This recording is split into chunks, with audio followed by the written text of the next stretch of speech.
bandeko vidéo nazo sala pour nous signaler bino ke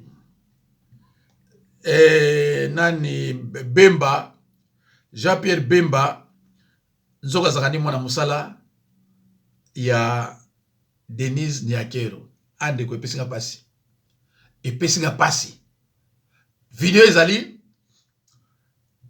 na on examiner vidéo mais avant d'examiner vidéo il faut na tia eloko moko eloko yango nini. Voilà. Avant nacha yango, faut nacha la vidéo moko. Il y a seconde. Hein? Il y a seconde. Boyoka. Dites-leur à tous ces peuples qui se battent, il est temps qu'ils disent la vérité à leurs dirigeants. Au Burkina Faso, lorsqu'il s'est agi pour nous de contribuer donc pour que le FDS soit équipé, les députés n'ont plus de salaire aujourd'hui. Ils n'ont que des indemnités de session. Les salaires des ministres ont été diminués au maximum et le peuple contribue. Vous ne pouvez pas lutter. Ndeko, oyoki mokonzi, oyoki mboka. Bandeko nanga na yebite si oyoki mboka. Mokonzi ya mboka leki ba député pour l'instant salaire ezate. Boyoki te hein? Naso ngina binango, boyoka lisusu.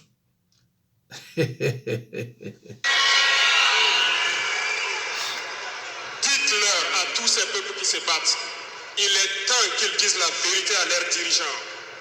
Au Burkina Faso, lorsqu'il s'est agi pour nous de contribuer donc pour que le FDS soit équipé, les députés n'ont plus de salaire aujourd'hui.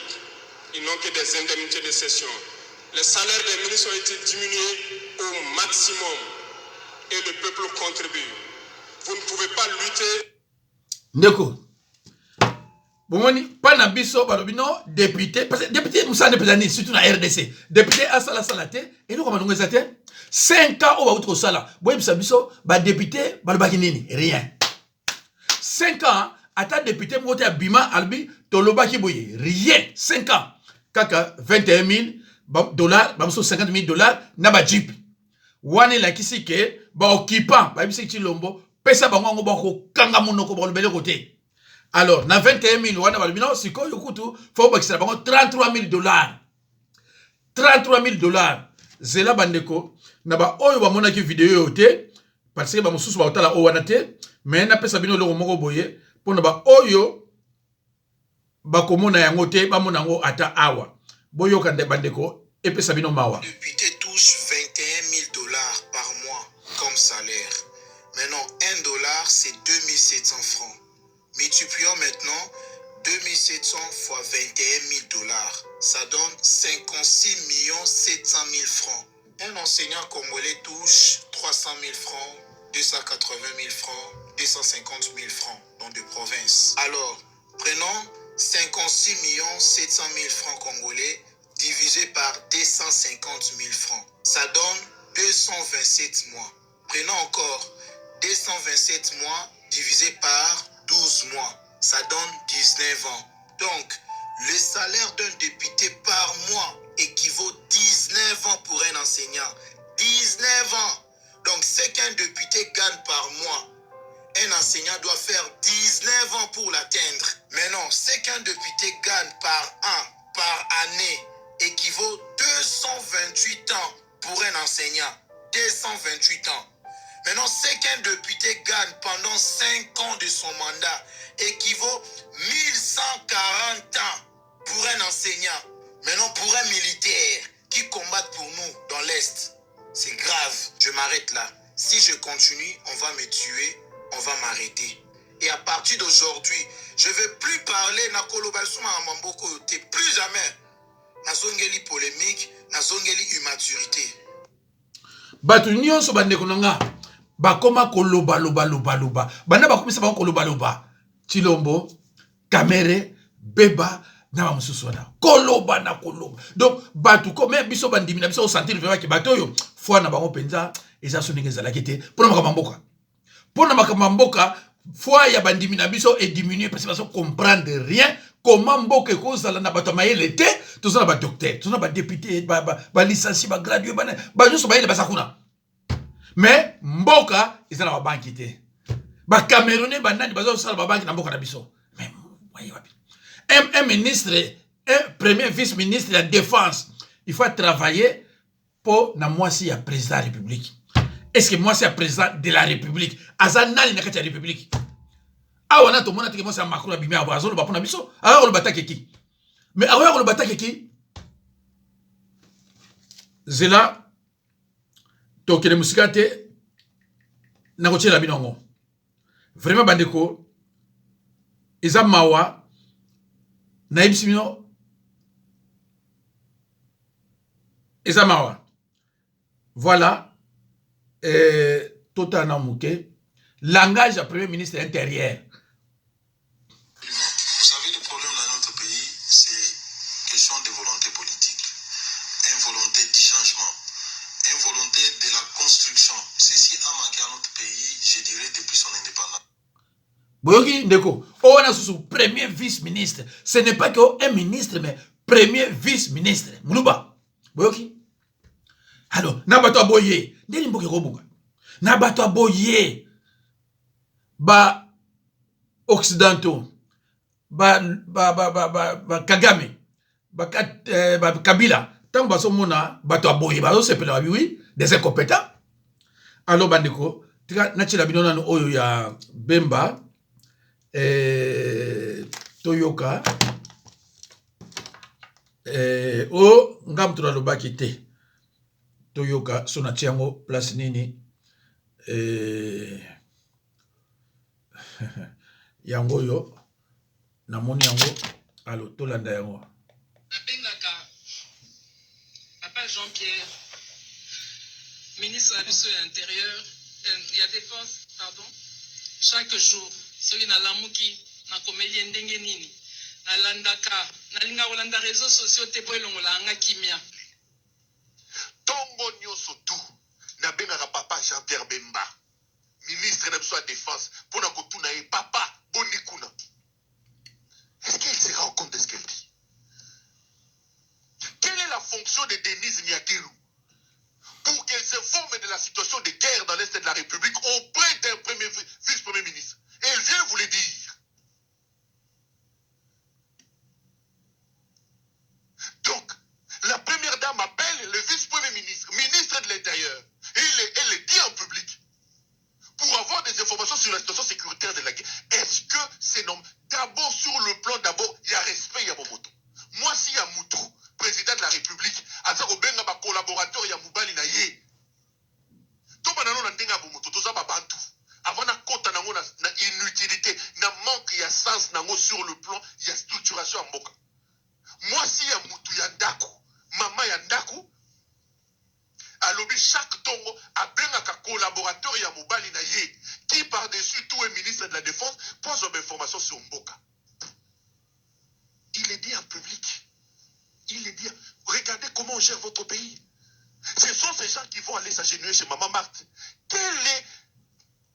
C'est même, c'est inhumain. C'est-à-dire que même en termes de moralité, moralement, comment le rôle de la première dame, c'est de rester à la maison, s'occuper de son mari, ou de commencer à appeler les collaborateurs de son mari pour avoir les informations sur le pays. Tout banano sur le plan moral, tout ça va bantou, tout ça va africain. Moi, si à Moutou Yandaku, chaque tongo à lobby, à jouer sa maman, on a que chaque tongo, à son téléphone, à benga mobile, à Moutou Moussoussou, à que nous retournons à Makabuyamboka. Quelle familiarité! Quelle familiarité! Et où tu vois? Moi, si à Moulouba, mobile est Moulouba, Kassaye. Le pays est dans la rue. C'est votre première dame qui parle. Le pays est dans la rue. Chaque tongo, et elle précise, chaque tongo. Na benga ka papa Bemba. Pona tuna imboke komyoapi. Mama bobila dawa benga kamutu. Soki mama bobila dawa benga kamutu. Alekaka na TV pour le bayango. Kotanga akomona bango te. Nalaka na guerre on a 97. Mama bobila dawa zu téléphone na ye. Kotanga la komona été. Mama Bobila da wazu téléphone na ye abengi likulia.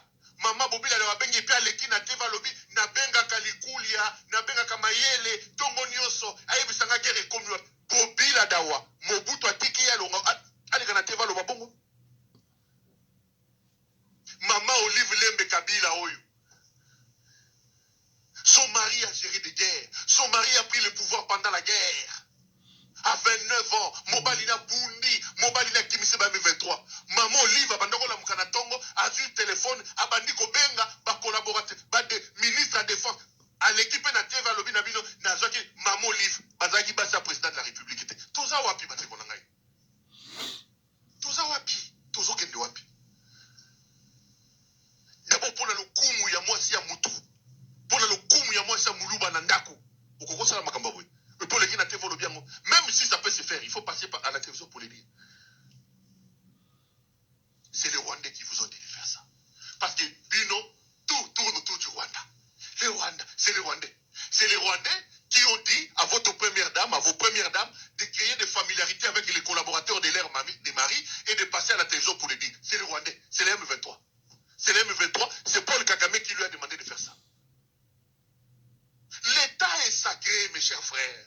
La République est sacrée. La gestion de la République est une chose de qui.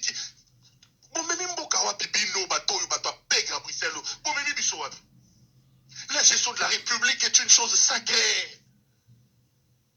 Le professeur Bochaba a écrit un livre que j'ai, je crois, entre le faucon, entre les faucons et les colombes, quelque chose comme ça, où vont les partis politiques. Dans un de ses ouvrages, je crois que si c'est pas dans celui-là, c'est entre la révision de la Constitution, je dois retrouver l'extrait où je l'ai lu. Il dit dans un extrait, il dit, l'État est le plus froid de tous les monstres froids. L'État est le plus froid de tous les monstres froids. Ça veut dire qu'en matière de gestion de l'État, il n'y a pas d'état d'âme. Il n'y a pas de familiarité dans la gestion de l'État. L'État, il est sacré.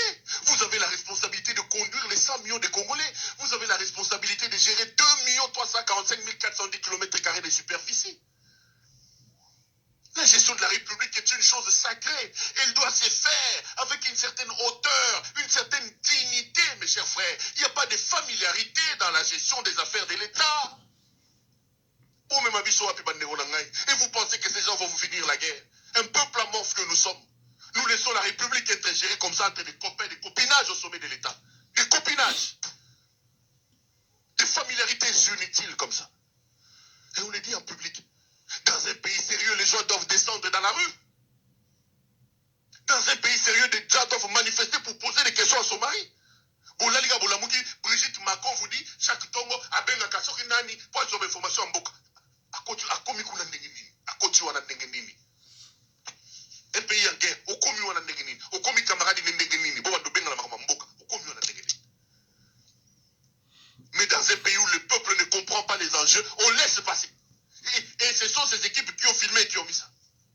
Mais Baza camarade naïe, Aza c'est mec naïe, Aza Bokilo naïe, c'est quelle familiarité ça?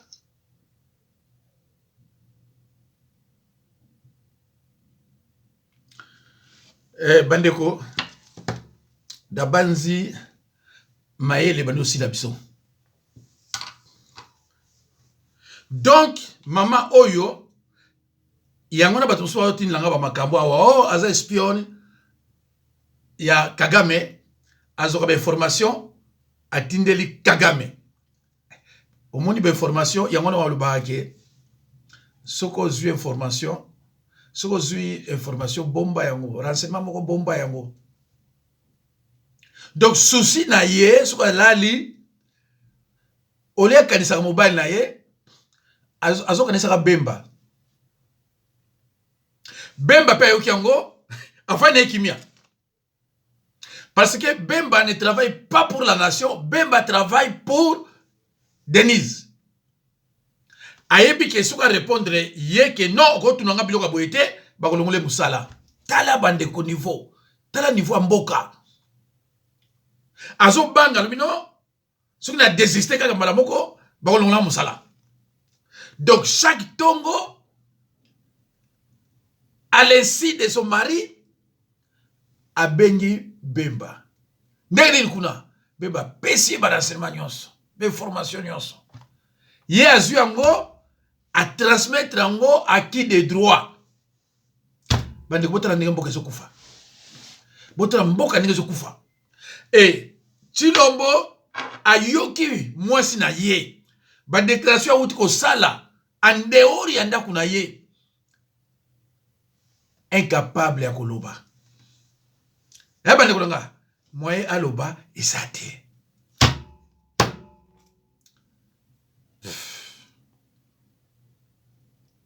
Omoni ne konga lobi. Alobi soki na lobi wo kanganga.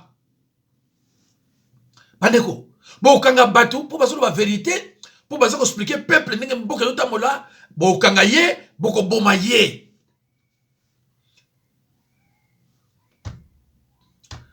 Awa français a bêta publiquement Macron bata kia. Bakangi ye aliki na justice. Justice atali pa. Na base ba condamné avec ceci batiki akenai. Parce que à lobby pourquoi bêtier? Pas na biso ngona ba bomio. Donc exil, prison ou alors cimetière. Bilo misatwana. Et belé babanga koloba non likaba ya solo. Mais aso banga aloba. Po bako bomaye. Mais voilà mboka ko misiko ndenge nini. Na mundo ko bozolo ba état de droit. Na se ko boma batu.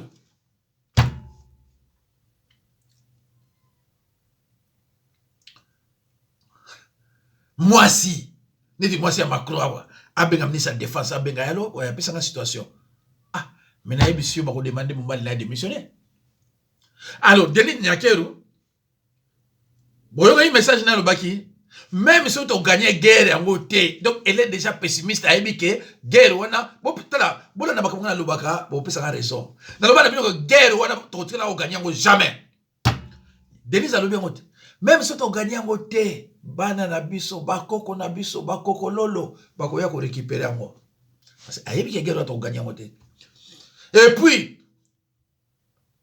comme Dieu ne dort pas et que rien ne restera caché éternellement devant Dieu, selon Luc 12:2, yemoko yeko bimisa sikoyo na. Ayeko bimisa mo yemoko. Rien ne restera caché.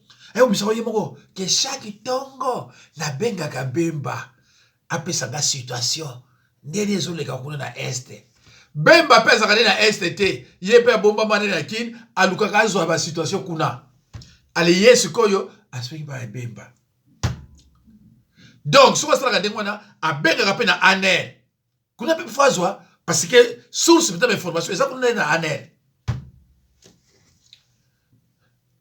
To komona nyonso hein na bamboka ya boye. Donc Bemba yo kiango afin nae. Et le bilan rien premier vice, c'est pas ministre, premier vice-ministre. Il y a défense. Ayo kiango ko afin nae pe rien. Afin nae amoni yango le côté. Ah, nzambe nanga ye. Ils ont passé, hein?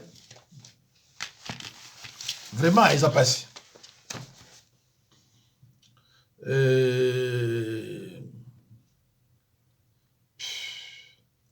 Tant qu'on a le barabino qui est, tout mon louba est d'abord menteur. Bon, tu as toujours tembe, hein? Mais le louba, tu vas nous faire raison. Tu as un mouton. On dirait mouton perd le bien. Bazana bazaka ko accueillir hospitalier oya malam ko kabape mais loko moko lokuta akosaka mingi na lo ebisa abino 90 quelques pourcents ozo ba bato 90 quelques pourcents ya bato lokuta oyoki 99% ya baluba lokuta. Donc il y a lieu de généraliser. Pourcentage na yebite ba so basala mathématique to basala yango te. Pourcentage so ko leki ndengwana. To banini. Oh quelque baluba te. Nous devons impérativement généraliser que les baluba sont des menteurs. Alors tant il y a petit pourcentage à 99% baluba sont des menteurs. Un menteur à cause de ça nzambete. Mais qu'est-ce que vous voulez vous autres? un menteur à cause de ça nzambe te yango nazomona ke toyoka soki soki na ba fait les so banani bango nyonso bakomi ba député donc assemblée nationale tondi na baluba na ba rwandais yango ba tie 400 000 na baluba na ba rwandais siko gouvernement ekangami pona nini parce que la plupart ya bato bakobima ce sont des rwandais ezoki ni malembe homme politique à Congolais parce qu'on comprend rien parce que que plan B et nini plus de 5000 Zambiens, Rwandais, Kenyans, Ougandais, Burundais batina bango kosala bakour na ba passeport congolais et kozala moment moko gouvernement et kozala ba ministre ya étranger tina ba banque tina ba PDG boza ko lala boza ko lota batindi bino bawelaka mbongo ya assemblée ya parlement bongo ba bazo bate abi tina ba mbongo oyo tango bakina distraction biso tozo bongama tozo kotsaka bato malembe bango na bazo wela $33,000 donc ba rwandais ba koma lelo bato mayele koleka ba congolais alors que bango bayaka osala bakour batangaka na RDC bandeko ezamawa en 1996 alors que le génocide au Rwanda, les génocides au Rwanda, il y en a eu 4, même si on ne parle que d'un seul. Les génocides au Rwanda sont en train de mobiliser l'opinion publique. Je reçois à Kinshasa un coup de téléphone d'un certain Léon Ndarubaki qui m'appelle. Je venais de sortir du journal à 13h30. Il me dit, Monsieur Kwebe, est-ce qu'on peut se rencontrer à l'hôtel Diplomate, n'est-ce pas, non loin de l'hôpital de Kintambo? Je m'y rends, je vois un monsieur grand, 2 mètres et quelques, un tout petit pur jus. Il dit, Monsieur Kwebe, ça fait 2 semaines que je suis ici, à Kinshasa. J'attends d'être reçu par le président fondateur, c'est-à-dire par Mobutu. Et je suis les informations. Je me rends compte, Kwebe, que c'est vrai, vous êtes un excellent journaliste. Mais excusez-moi, mais vous ne savez pas de quoi vous parlez quand vous parlez du Kivu. Vous ne savez pas de quoi vous parlez. Alors j'étais un peu, évidemment, humilié. Il dit, mais écoutez, parce que vous ne savez pas qui sont les Tutsis. Vous ne savez pas, moi je suis Tutsi, dit-il. Je peux remonter l'arbre généalogique de ma famille jusqu'au XVIIe siècle. Je sais qui était mon arrière-grand-père jusqu'au XVIIe siècle. Eh bien, moi j'étais gouverneur de Muramvia, n'est-ce pas? C'était le bras droit de Ndadaye, le président qui a été assassiné. Oui, Melchior Ndadaye. J'étais son bras droit, gouverneur de Muramvia.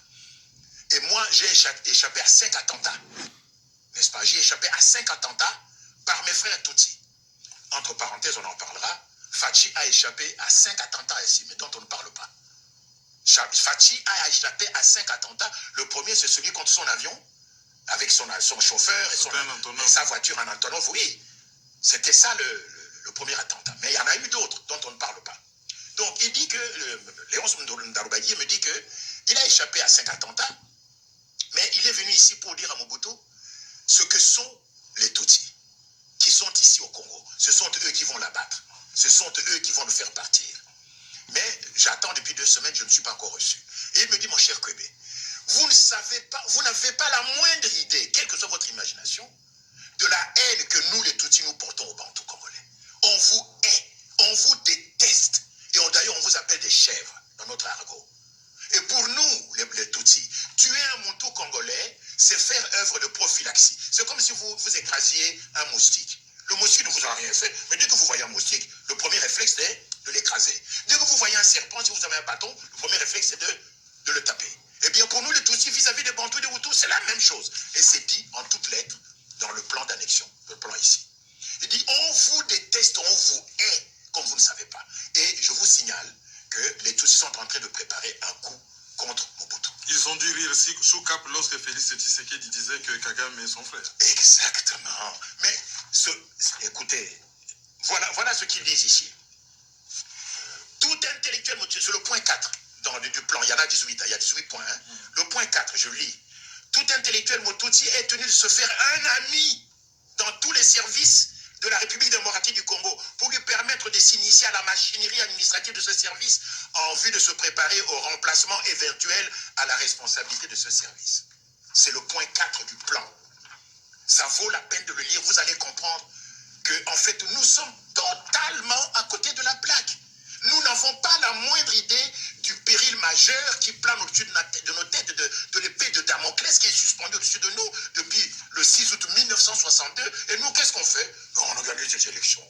D'abord en 2006, en 2011, en 2018. Et il y a 24 candidats, ou 26, je ne sais plus, qui n'ont jamais vu ceci. Alors qu'il y a un péril majeur qui est au-dessus de nous et dont nous n'avons pas pris conscience. Et quand vous en parlez aux Congolais, ils disent, mais vous exagérez, Mboko Yekufate, Nani Nzambe Azo Sala, Yahvé Azo Sala. Mais la Yougoslavie, qui parle maintenant de la Yougoslavie? Juste une petite anecdote. Je vais à Western Union, au guichet, pour envoyer de l'argent au pays. Devant moi se trouvent deux jeunes blancs, 18-20 ans. À l'époque, il y a cela, on remplissait encore des formulaires. Hein. On leur remet un formulaire qu'ils remplissent pour envoyer de l'argent. Alors, l'employé de Western Union prend le formulaire et regarde. C'est une dame, et elle leur demande, mais où envoyez-vous l'argent? Ils disent, mais c'est écrit là-bas, sur le formulaire, on envoie de l'argent en Yougoslavie. Et la dame leur répond, mais écoutez, mais messieurs, vous ne savez pas que la Yougoslavie n'existe plus? Moi, j'ai peur, mon cher Kerouin, que dans 5 ou 6 ans, ce ne sera plus une question de parler de la Yougoslavie qui n'existe plus, mais ce sera, mais vous ne savez plus que la République démocratique du Congo n'existe plus. Aujourd'hui, la Libye n'existe quasiment plus. C'est un pays qui est divisé en 3, la Tripolitaine, la Cyrénaïque et la région de Benghazi. Le Soudan, qui est voisin du Congo, divisé en 2, le Sud-Soudan, le Nord-Soudan, avant que la province du Darfour, qui est frontalière du Tchad, ne soit également séparée. Donc, il y a un péril majeur. Le plan de balkanisation du Congo, mon cher Kerouin, existe depuis 1972. Depuis 1972, depuis 51 ans. Et plusieurs chancelleries d'ambassades dans le monde possèdent ce plan de balkanisation du Congo en vue de la création du Tutsi-land, c'est-à-dire de la création du foyer national Tutsi qui comprendrait l'ancien district du Tanganyika, n'est-ce pas, selon l'ancienne, n'est-ce pas, division administrative, le sud Kivu, le nord Kivu, une partie du Maniema, l'autre partie étant destinée à être annexée par l'Ouganda, n'est-ce pas? Voilà les frontières du Tutsi-land. Donc, le district du Tanganyika, le sud Kivu, le nord Kivu et une partie du Maniema. Ce plan existe et tous les jours, aujourd'hui, comme hier, comme demain, les Tutsis y travaillent patiemment, inlassablement. Depuis Kingakati, où il est réfugié dans sa forteresse, Joseph Kabila y travaille tous les jours. Pendant la journée, Joseph Kabila est un Congolais. La nuit, c'est un Tutsi. Le phénomène Mombondo, les gens ne se posent pas la question, mais pourquoi brusquement les Bateke et les Bayaka se mettent à... Bandeko Oyo balandi makambo kurutu kwebe alobi na bato bayoki. Combien de fois on a bino que balkanisation et banda na période de Mobutu. Mobutu a kufa pourquoi? Pourquoi ba mindele bon luka boyeba guerre à 80 jours ezaki quand? Kwebe bisbino que balkanisation et banda qui banda 72. Ngana ebisaki bino ke bazoka idée wana après discours ya Lumumba contre les Belges. Mais ceux qui mutu mwinda zolo bana bino ezaka difficile à croire na ye. Mais ceux qui bimina munoka mundele ndebo ndimi. Siko ya lobby à partir de 72. Nga bina bino ke Mobutu tango ba imposa qui est à diviser Kivu. C'était pour balkaniser déjà le pays. Kindu. Mobutu a divisé Kindu. Kindu n'Équateur. Balobi n'a divisé Kindu. Ce n'est pas la peine aux armées.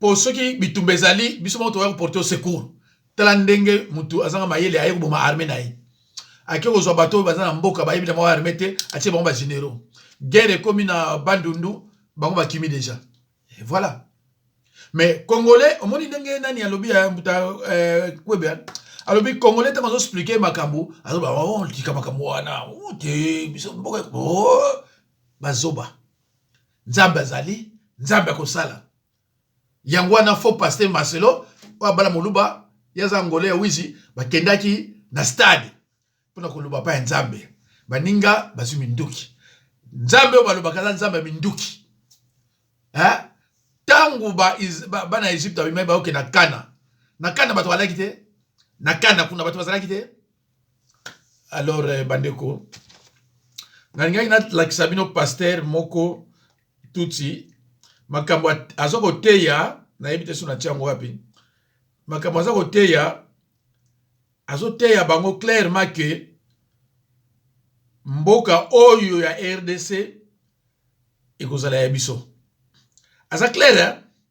Donc nzambe na ngana suna chele binongo video oyo tangu musu bakolongola yango eozala malamu te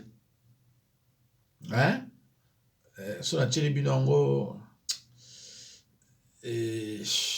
tala distraction tangu mboka na bino ezokende tala mokonzi na bino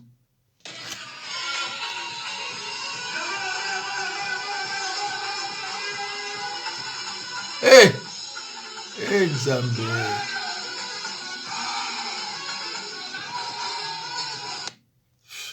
alo bandeko natiki bino nazali loko moko na nyo cha eza scandale nde bazobimisa bato na se mabele bato bakufa na este kuna alors bande video ndenge ezali soki na lobi natika nacha yango